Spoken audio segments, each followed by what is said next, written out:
तो दोषी मानते पूरी घटना को लेकर। ये सबसे बड़ा तो फेलियर एडमिनिस्ट्रेशन का है और सीनियर अधिकारियों का है, जिन्होंने किसी बाबा के भरोसे इतनी बड़ी जनता को छोड़ दिया।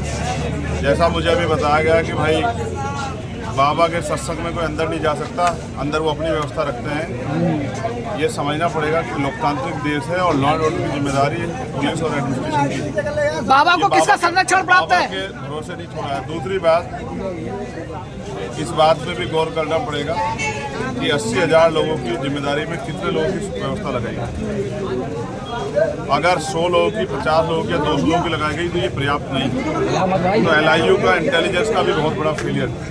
और दूसरा, सरकार अगर निगरानी नहीं रखेगी, सरकार को तो ये पता लग जाता है किसके घर में क्या बना है, किसने कौन से रंग के कपड़े पहने हैं। सरकार तो सब कुछ बता देती है। तो इतनी बड़ी मॉब और जो घटनाएं जो हैं घट गई, इतनी बड़ी, इतने लोग जान चली गई, इससे पल्ला झाड़ के सरकार काम नहीं चलेगी। बाबा को किसका संरक्षण प्राप्त है? बाबा किसके संरक्षण में? 2.5 लाख पहुंची थी पब्लिक।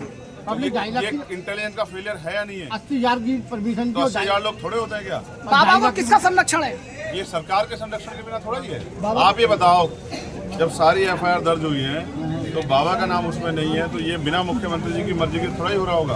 क्यों बचाया जा रहा है? अब ये तो आप लोग पूछो मुख्यमंत्री। मैं तो ये कह रहा हूँ, विपक्ष क्या कह रहा है? हमारे लोगों को, विपक्ष नहीं, हम कह रहे हैं, विपक्ष छोड़िए, हम ये कह रहे हैं कि अंधविश्वास, पाखंडवाद से जितना जनता दूर रहेगी उतना ही उनका जीवन सुरक्षित रहेगा। और ये भी समझिए, मैं बाबा से भी कहना चाहता हूँ, बाबा अगर इन लोगों के हितैषी हैं तो कम से कम 1-1 करोड़ रुपए का मुआवजा इन परिवारों को दे। और सरकार अगर जाति धर्म देख के कार्रवाई नहीं कर रही है तो 25-25 लाख रुपए का मुआवजा देकर इनकी मदद करे। और अपने यहाँ की अस्पताल और तमाम तरह की मेडिकल सुविधाओं को भी, क्योंकि उस दिन ऑक्सीजन की व्यवस्था नहीं थी सही रूप से, इन सुविधाओं को भी जो है अपना ठीक करे, जिससे कि जनता को परेशानी ना हो।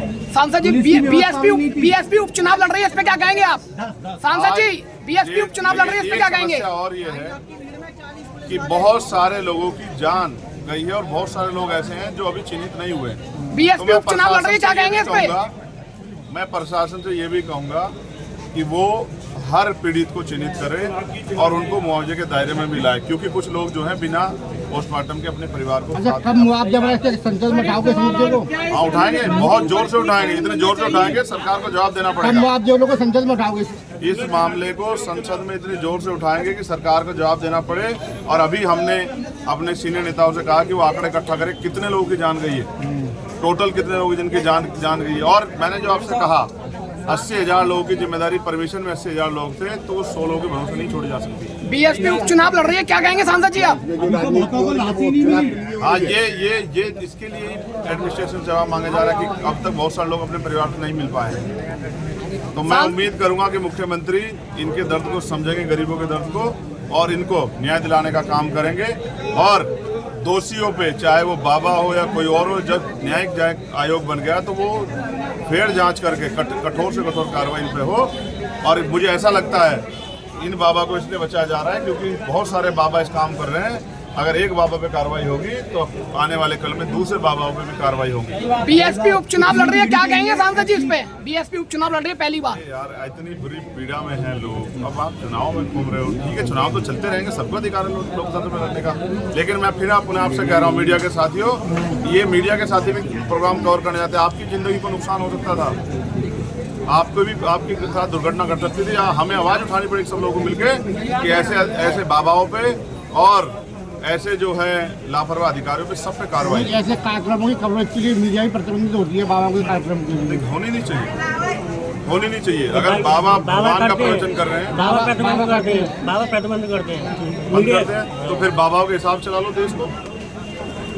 क्या बाबाओं के, ये संवैधानिक देश है, ये लोकतांत्रिक व्यवस्था चलेगा, इसमें एडमिनिस्ट्रेशन, पुलिस और बहुत सारे न्यायपालिका, सब लोगों को पावर है। तो बाबाओं के साथ देश चलाओगे तो फिर यही घटना होगी। मैं लोगों से अपील करूंगा कि बचे अंधविश्वास, पाखंडवाद से, और अपने घर पे ही अपने इष्ट को मनाएं। धन्यवाद।